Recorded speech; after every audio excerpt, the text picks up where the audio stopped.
We're gonna build a race car, and we're gonna bury that goddamn greasy wop 100 feet deep under the finish line at Le Mans. So what exactly is the Le Mans race? Its full name is the 24 Hours of Le Mans Endurance Race. Alongside F1 and WRC, it's one of the three biggest races in the world. But among the three, Le Mans is by far the most dangerous and demanding. The track runs through narrow, bumpy, rural roads in France. Three drivers take turns behind the wheel, racing non-stop for a full 24 hours. It pushes both human endurance and machine performance to the limit.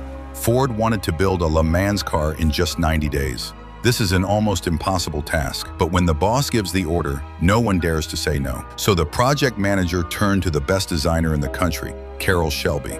He was the only American driver to ever win Le Mans at that time, but had to retire early due to heart problems, later becoming a legendary car builder. Once he took the job, he reached out to his old friend, Ken Miles. Ken wasn't just a fearless driver, he also understood the engineering behind every part of the car. He was known in the racing world as a wild genius. Not long before, he had just won a major race at Willow Springs, driving a Cobra built by Shelby himself. But Ford's upper management was full of bureaucracy, and Ken wanted nothing to do with it, until Shelby played his final card. He let Ken test drive the brand new Ford GT40.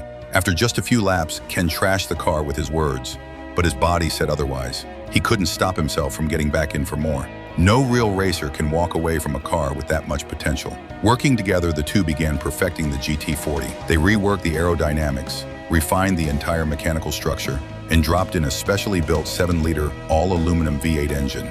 During one test, the brakes overheated and failed. The car exploded. Ken barely made it out alive, but he never backed down. He was literally risking his life to build the world's fastest race car. Yet Ford executives still saw him as a problem. They thought he was too unconventional, too sloppy in appearance, not fit to represent the Ford brand. So they banned him from racing at Le Mans. Shelby fought hard to get him in, but no one man can fight the entire company.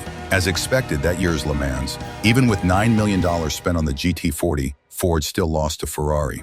Enraged, Henry Ford II flew in personally to demand answers.